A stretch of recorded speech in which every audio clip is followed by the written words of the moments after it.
अल्हम्दुलिल्लाह नहमदुहु व नस्तईनुहु व नुमिनु बिही व नतवक्कलु अलैहि व नऊज़ु बिल्लाहि मिन शुरूरि अनफुसिना व मिन सय्यिआति अअमालिना मन यहदिहिल्लाहु फला मुदिल्ल लहु व मन युद्लिलहु फला हादिय लहु ونشهد أن لا إله إلا الله وحده لا شريك له ونشهد أن محمدا عبده ورسوله أرسله بالحق بشيرا ونذيرا وداعيا إلى الله بإذنه وسراجا منيرا أما بعد قال الله عز وجل في القرآن المجيد أعوذ بالله من الشيطان الرجيم بسم الله الرحمن الرحيم اليوم أكملت لكم دينكم وأتممت عليكم نعمتي ورضيت لكم الإسلام دينا ప్రశంసలు పొగడ్తలు సర్వలోకాలకు ప్రభువైన అల్లాహ్ సుబ్హానహు వ తఆలాకు మాత్రమే అంకితం. అల్లాహ్ కృపానుగ్రహాలు మహనీయ ముహమ్మద్ సల్లల్లాహు అలైహి వాలిహి వసల్లంపై, ఆయనకు పూర్వం గతించిన ప్రవక్తలందరిపై, సజ్జనులపై, సత్యాన్వేషకులపై కలకాలం కురిగాక. అభిమాన మిత్రులారా,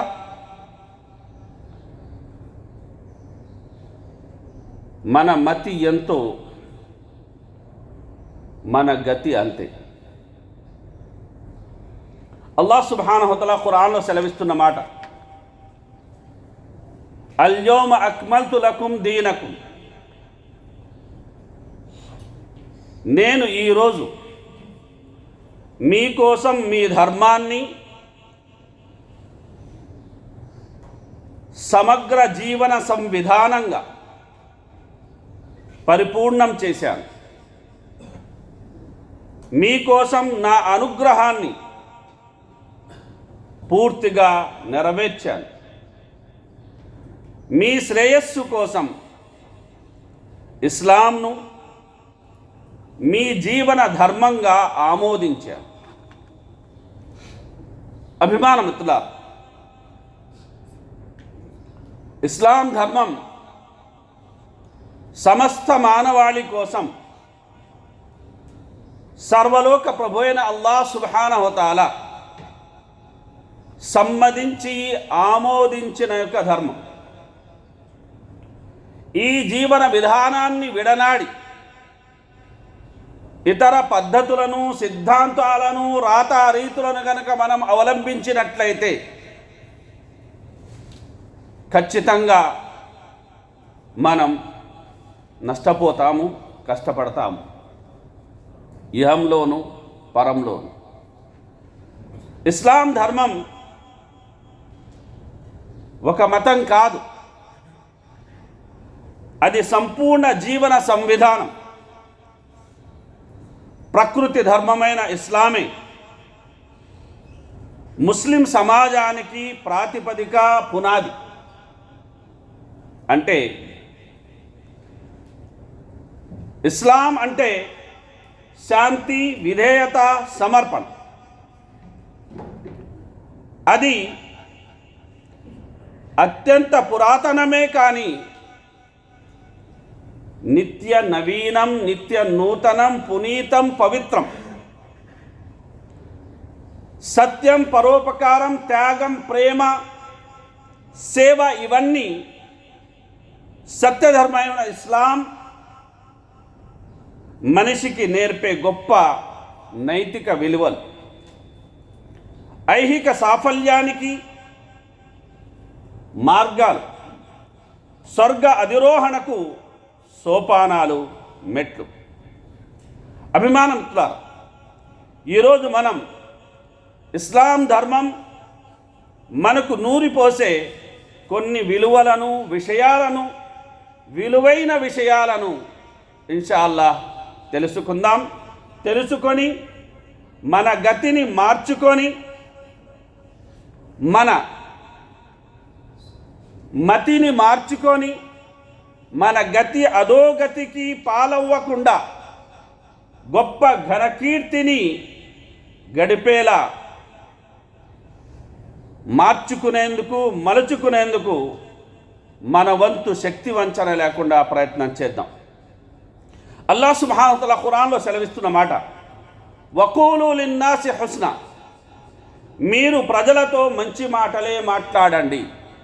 కనుక మనం ఏది మాట్లాడినా ఆచి తూచి మాట్లాడాలి. ఆచి అంటే ఒకరు కట్టలేకపోతే ఆ బాకీ నేను కట్టుకుంటాను అనడం. అంటే పంతానికో పనికిరానే పౌరుషానికో పోయి అంతా నేనే కడతాను అని నెత్తినేసుకుంటే తర్వాత నోరు జారిన నేరానికి చేతులు కాల్తాయి. కొన్ని సందర్భాలలో పళ్ళు కూడా రాలుతాయి, జాగ్రత్త అంటున్నారు పెద్దలు. తూచి అంటే తన స్థాయిని బట్టి ఎంత మాట ఏ సందర్భంలో ఎక్కడ ఎలా అనవచ్చో అంతే అనడం, అంటే తూచినట్టుగా మాట్లాడటం. మన మాటలో కానీ మనం మాట్లాడే తీరులో కానీ తేడా వస్తే వ్యవహారం అనేది బెడిసి కొడుతుంది. అభిమాన మిత్రులారా, భార్యాభర్తల మధ్య మాట తూలితే పచ్చని కాపురంలో మంటలే. పెద్దలు పిల్లల మధ్య మాట తూలితే చక్కని శిక్షణలో మంటలే. ఇరు దేశాల మధ్య మాట తూలితే శాంత సహిత సరిహద్దుల్లో మంటలే. మనిషి సాటి మనిషి విషయంలో మాట తూలితే మానవ సంబంధాల్లో మంటలే. ఇవన్నీ కలగలిస్తే నరకాగ్ని మంటలే అన్నారు ప్రవక్త ముహమ్మద్ సల్లల్లాహు అలైహి వసల్లం. కనుక ప్రజలు అధికంగా నరకాగ్నికి ఎందుకు పోతారు అంటే ఇల్లా హసాయిదు అల్సినతిహిం అని ప్రవక్త సల్లల్లాహు అలైహి వసల్లం వారు సెలవిచ్చారు. అంటే మనిషి కూసే మాటల కోతలే వారిని నరకాగ్నికి ఆహుతి చేస్తాయి అని మహనీయ ముహమ్మద్ సల్లల్లాహు అలైహి వసల్లం వారు సెలవిచ్చారు.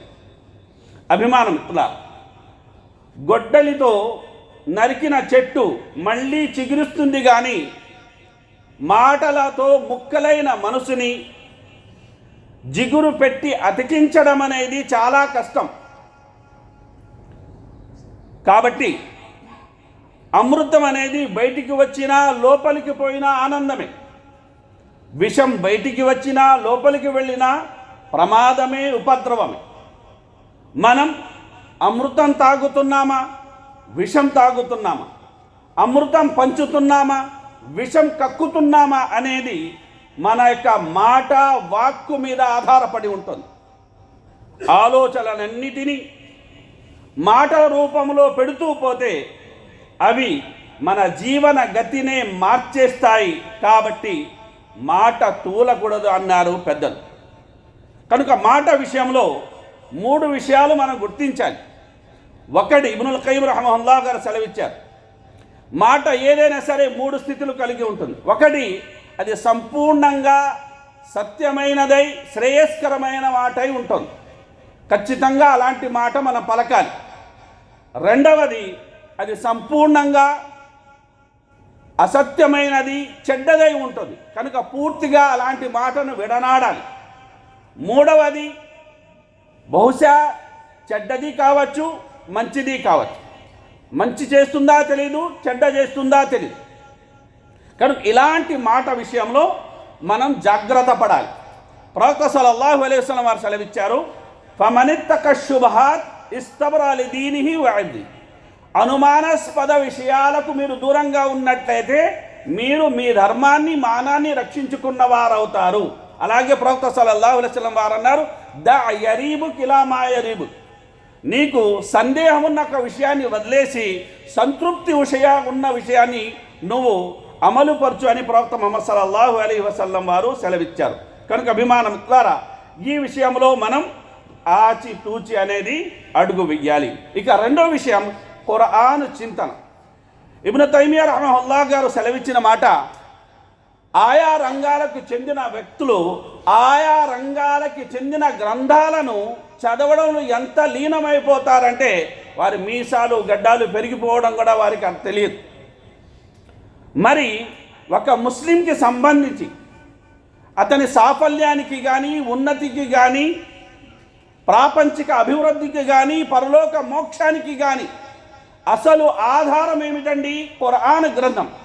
మరి ఈ ఖురాన్ గ్రంథాన్ని చదివే విషయంలో, పారాయణం చేసే విషయంలో, ఈ ఖురాన్ గ్రంథాన్ని అర్థం చేసుకునే విషయంలో మనం ఎంత శ్రద్ధ వహించాలి, ఎంతగా అనేది అర్థం చేసుకొని ఖురాన్ గ్రంథాన్ని ఆచరణలో పెట్టాలి అన్న విషయాన్ని మనం ప్రశాంతంగా ఆలోచించాలి సోదరులారా.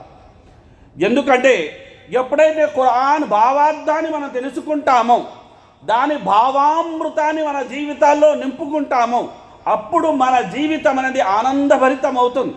కాబట్టి ఖురాన్ గ్రంథాన్ని అర్థం చేసుకోవాలి, ఆచరణలో పెట్టాలి. ఇక అభిమాన మిత్రులారా, పాపులతో మనం ఎలా వ్యవహరించాలి అంటే గమనించండి. మనిషి మనుగడకు మూలం ధర్మం.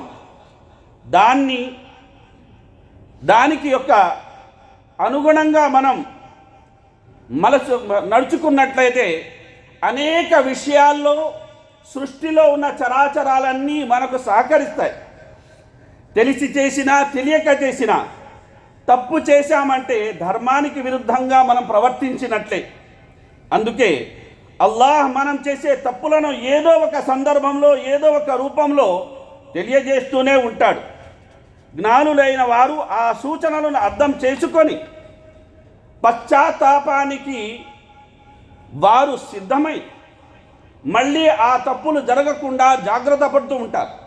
అయితే అవివేకులు, మూర్ఖులు అజ్ఞానంతో అల్లాహ్ చేసిన ఆ హెచ్చరికలను గమనించకుండా తప్పుల మీద తప్పులు చేస్తూ దైవాగ్రహానికి గురవుతూ ఉంటారు.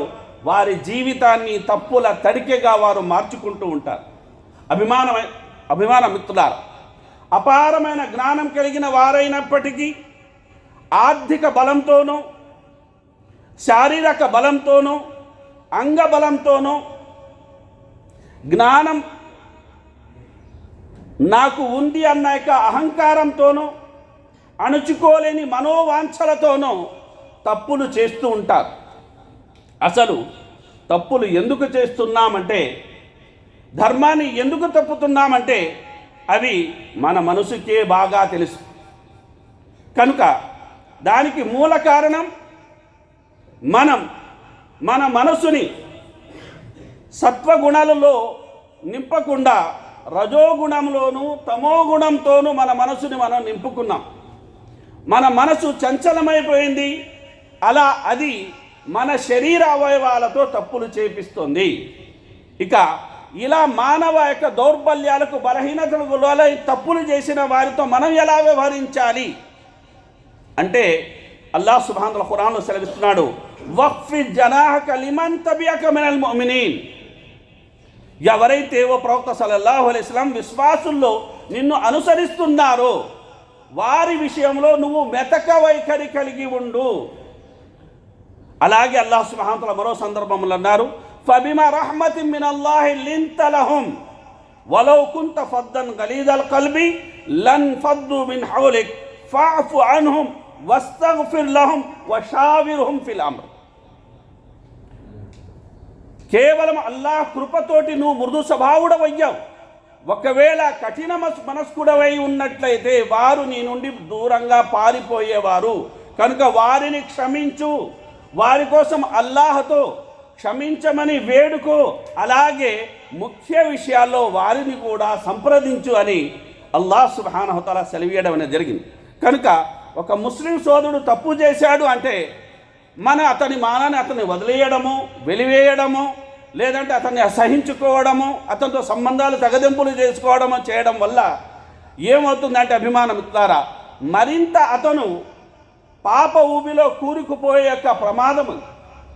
ఆల్రెడీ అతను ఆ పాప ఊబిలో దిగజారుతున్నాడు. చెయ్యిచ్చి మనం బయటికి లాగాలే కానీ మరింత అతన్ని లోపలికి నెట్టే ప్రయత్నం అనేది చెయ్యకూడదు. కనుక ఇది మనం గమనించాలి.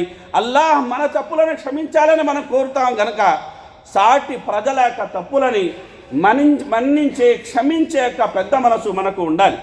ఇక అభిమానం ఇట్లా పౌరుషాన్ని రగిలించే విధంగా పరుష పదజాలంతో మనం ప్రజల్ని సంబోధించకూడదు.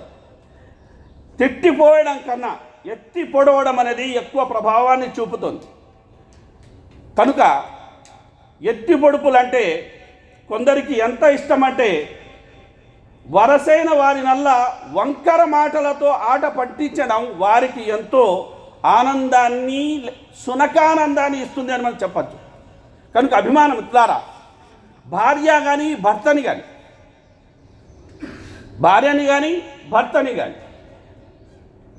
మనం ఎత్తి పొడవడం అనేది కరెక్ట్ కాదు. ఏ విషయంలోనైనా సరే బహుశా భర్త ఆర్థిక పరిస్థితి బాగోలేకపోవచ్చు, అలా అని భార్య భర్తను ఎత్తిపొడిచింది అనుకోండి, అతను మానసిక వేదనకు గురవుతాడు.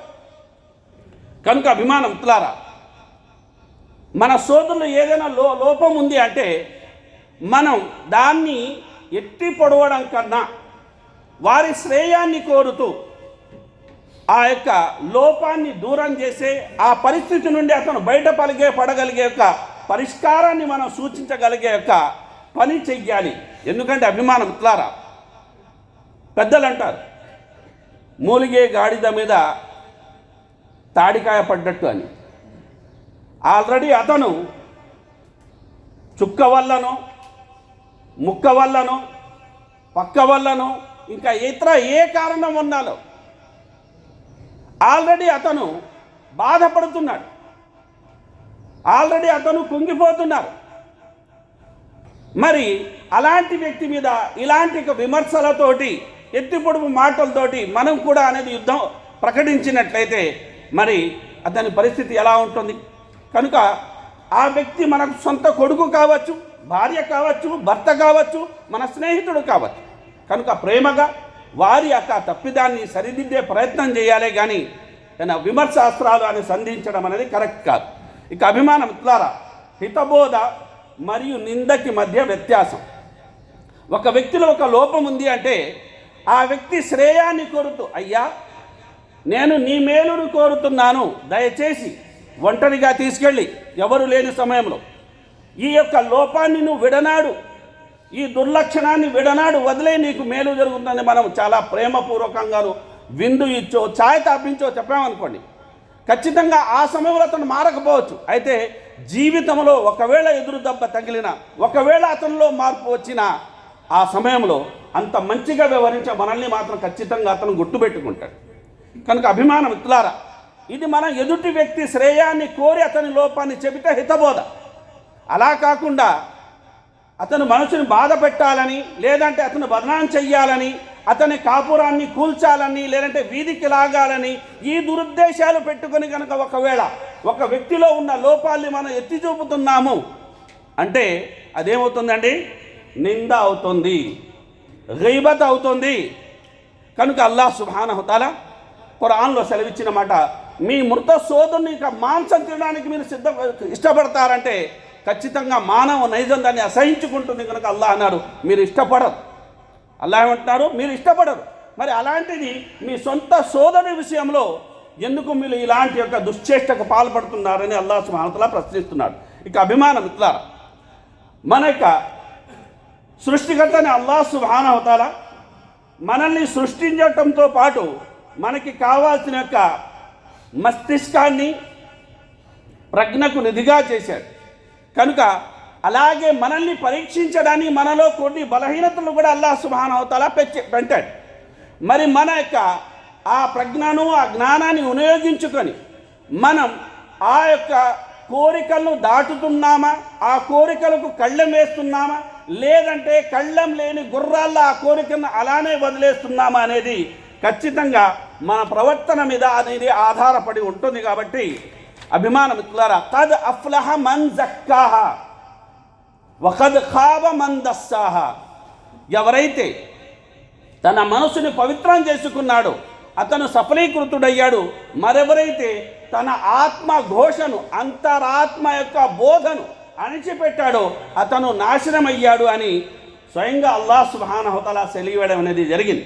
కాబట్టి అభిమాన మిత్రులారా, మనిషి ఎంత సంపాదించాలి అంటే అతనికి సరిపడంత సంపాదించాలి.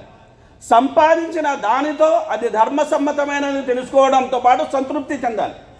ఎందుకంటే ప్రవక్త సల్లల్లాహు అలైహి వసల్లం వారు అన్నారు, యఖూలు ఇబ్ను ఆదం మాలి మాలి.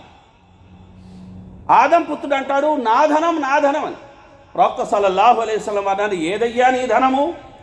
ఏదైతే నువ్వు తిని ఆరగించావో అది నీది, ఏదైతే తొడిగి పాత చేసావో అది నీది, ఏదైతే పరలోకం కోసం పంపించుకున్నావో ముదే అది నీ, మిగతాదంటే నీది కాదు. తర్వాత తరాలు దాన్ని సద్వినియోగమైనా చెయ్యొచ్చు, దుర్వినియోగమైనా చెయ్యొచ్చు. అయితే ఆ సంపాదించిన యొక్క బాధ్యత నీదే కదా, నువ్వే కదా సంపాదించావు. కనుక అక్రమార్జన అనేది అనర్థాలకు దారి తీస్తుంది అన్న విషయాన్ని ఈ సందర్భంగా మనం గమనించాలి. ఇక అభిమానం ద్వారా శ్రవణ విశిష్టత. ఇంద్రియాల్లో శ్రవణం అనేది ఒకటి. శ్రవణం అంటే వినడం. ఇదో ఆధ్యాత్మిక నైతిక ప్రక్రియ. భక్తి సాధన, జ్ఞానార్జన, మోక్ష ప్రాప్తి కోసం శ్రవణం అనేది, మార్గదర్శనం అనేది చేయిస్తుంది. అభిమానం ద్వారా అల్లాహ్ సుబ్హానహు ఖురాన్లో సెలవిస్తున్నమాట, వఇదా ఖురిఅల్ ఖుర్ఆను ఫస్తమిఊ లహు వఅన్సితూ లఅల్లకుం తుర్హమూన్. ఇది ఖురాన్ గ్రంథం, మీ ప్రభువు నుండి వచ్చిన దివ్య తేజం.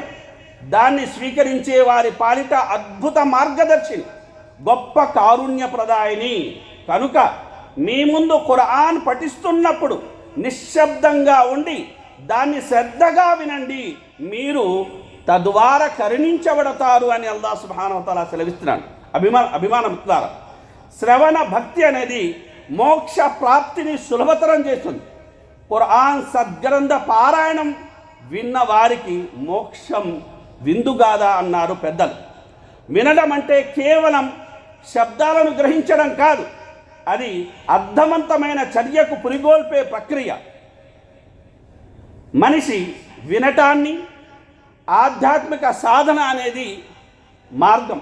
కనుకనే ఖురాన్ స్వయంగా మహనీయ ముహమ్మద్ సల్లల్లాహు అలైహి వసల్లం వారిపై అవతరించినప్పటికీ, ఆయన ధ్వని స్వర్ణకార ధ్వని అయినప్పటికీ, సుందర సుమధుర యొక్క స్వరమైనప్పటికీ, ఆయన ఇతరుల నుండి ఖురాన్ పారాయణాన్ని వినడాన్ని ఎంతో ఇష్టపడేవారు. పరమానంద భరితంగా విని ఓ తెలియని తన్మయానికి, ఓ అనిర్వచనీయమైన తాదాత్మ్యానికి లోనయ్యేవారు. కొన్ని సందర్భాలలో కన్నీటి పర్యంతం అయ్యేవారు, ఎక్కి ఎక్కి ఏడ్చేవారు కూడా. ఇదే విషయాన్ని ఖురాన్ ఇలా సెలవిస్తోంది, ఉలాయిక అల్లదీన అనమల్లాహు అలైహిం మినన్ నబియ్యీన మిన్ దుర్రియ్యతి ఆదమ వ మిమ్మన్ హమల్నా మఅ నూహ్ వ మిన్ దుర్రియ్యతి ఇబ్రాహీమ వ ఇస్రాయీల వ మిమ్మన్ హదైనా వజ్తబైనా ఇదా తుత్లా అలైహిం ఆయాతుర్ రహ్మాన్ ఖర్రు సుజ్జదం వ బుకియ్యా. దైవ ప్రవక్తల గురించి ప్రస్తావించి ఖురాన్ చెప్తున్నమాట, వారి ముందు కరుణామైన సూక్తులు పఠిస్తుంటే వారు కన్నీటి ధారలతో అప్రయత్నంగా అల్లాహ్ సన్నిధిలో సజ్దాలో పడిపోతారు అని అల్లాహ్ సుబ్హానహు వ తఆలా సెలవియడం అనేది జరిగింది. కనుక అభిమానం మిత్రులారా, పెద్దలు చెప్పిన మంచి మాటలు వినక, ప్రవక్తలు చెప్పిన మంచి మాటలు వినక, సజ్జనులు చెప్పిన మంచి మాటలు వినక చెడిపోయిన వారు ప్రపంచంలో చాలామంది ఉన్నారు. కాబట్టి మంచి మాట ఎవరు చెప్పినా మనం ఖచ్చితంగా వినాలి, ఆచరించే ప్రయత్నం చేయాలి. తద్వారా అనేది మనకు మేలే జరుగుతుందని మనం గ్రహించాలి. కనుక అభిమానం మిత్రులారా, మనం వినే మాటలు 3 రకాలుగా ఉంటాయి. ఒకటి, అల్లాహ్కు నచ్చిన, అల్లాహ్ మెచ్చిన మాటలు ఖచ్చితంగా మనం వినాలి. రెండవది, అల్లాహ్కు నచ్చని, అల్లాహ్ మెచ్చని మాటలు మనం వీటిని వినకూడదు. మూడవది ఏమిటంటే అనుమతించబడిన యొక్క మాటలు. వాటి వల్ల మనకు ప్రయోజనం ఉండొచ్చు, ప్రయోజనం లేకపోవచ్చు, లాభం ఉండొచ్చు, లాభం లేకపోవచ్చు. మరి అలాంటి మాటల విషయంలో మనం ఏం చేయాలి? జాగ్రత్త పడాలి. కనుక ప్రవక్త సల్లల్లాహు అలైహి వసల్లం వారు అన్నారు, మిన్ హుస్ని ఇస్లామిల్ మర్ఇ తరుకుహు మా లా యాని. మనిషి ధర్మం శ్రేష్ఠ స్థాయిలో ఉంది అని ఎలా తెలుస్తుంది అంటే అనవసర విషయాల జోలికి అతను వెళ్లకుండా ఉంటే తెలుస్తుంది అని మహనీయ ముహమ్మద్ సల్లల్లాహు అలైహి వసల్లం వారు సెలవిచ్చారు. కనుక అభిమాన మిత్రులారా, మనం మాట్లాడేటప్పుడు, ఒకరు మాట్లాడేటప్పుడు మనం శ్రద్ధగా వినాలి. అలా కాకుండా ఈ మాట అనేది 4-5 సార్లు మనం వినేశామనో చదివేశామనో ఎదుటి వ్యక్తి మనసుని మనం నొప్పించకూడదు. ముఖ్యంగా మన అమ్మా నాన్నలు గురువుల ద్వారా బహుశా ఒకే విధమైన మాట 2-3 సార్లు వినాల్సి రావచ్చు. అయితే మనం మొదటిసారి వింటున్నాము అన్నట్టుగా మర్యాదపూర్వకంగా మనం వ్యవహరించినట్లయితే, ఆ కాసింత ఓపిక మనం పట్టినట్లయితే వారి మనసుని మనం గెలుచుకున్న వారం అవుతాం. వారి మనోభావాల్ని మనతో పంచుకోవడానికి వారు సిద్ధమవుతారు. ఇదే విషయం మన పిల్లల విషయంలో కూడా మనం చెయ్యాలన్న విషయాన్ని మనం ఈ సందర్భంగా గమనించాలి.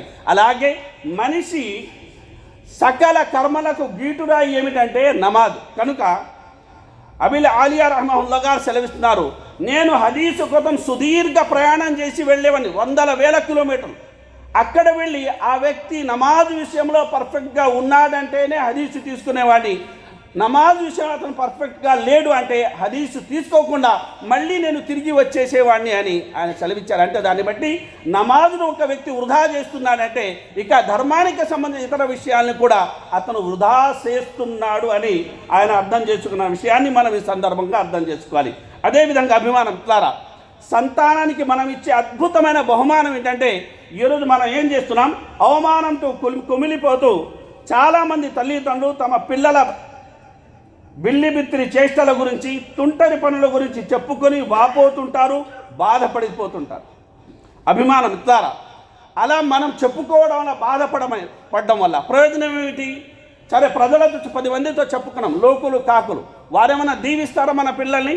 వారు కూడా 4 చివాట్లు పెడతారు, 4 శాపనార్థాలు పెడతారు. ఆ తర్వాత నాశనం అయ్యేది ఎవరండి? మన పిల్లలే కదా.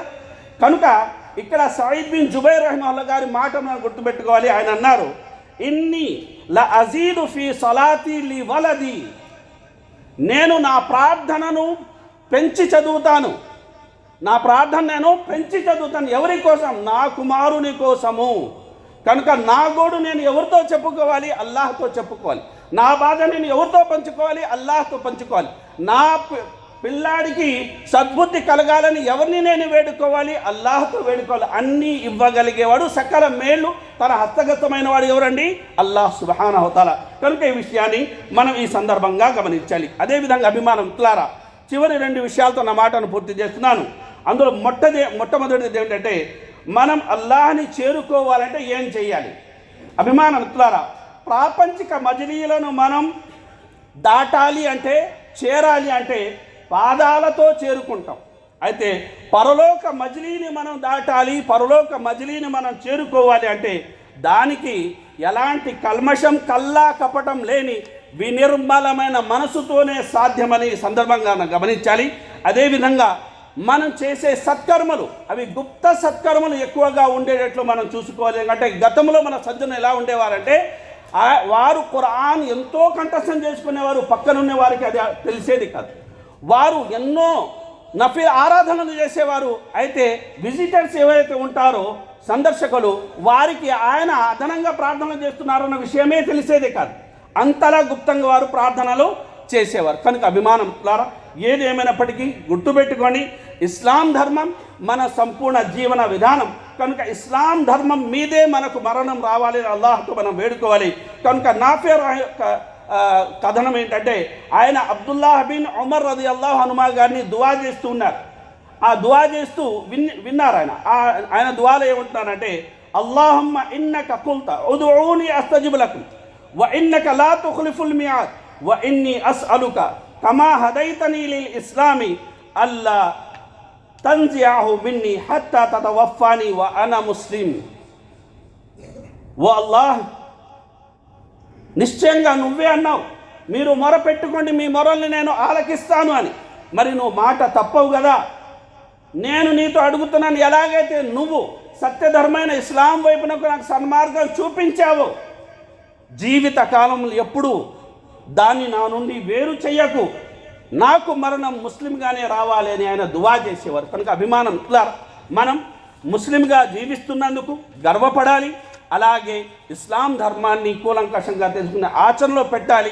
ఆ రకంగా మనం చేసుకున్నట్లయితే మన యొక్క మతి మంచిదవుతుంది, మన గతి కూడా మంచిదవుతుంది, అందులో ఎటువంటి సందేహం లేదు. అల్లాహ్ సుబ్హానహు వ తఆలా అన్న విన్న విషయాల్లో మంచిని గ్రహించి వాటికి అనుగుణంగా నడుచుకునే సద్బుద్ధి సద్భాగ్యాన్ని మనందరికీ ప్రసాదించుగాక. ఆమీన్. బారకల్లాహు లనా వ లకుం ఫిల్ ఖురానిల్ హకీమ్ వ నఫఅని వ ఇయ్యాకుం బిల్ ఆయాతి వ దిక్రిల్ హకీమ్ ఇన్నహు తఆలా గఫూరుర్ రహీమ్.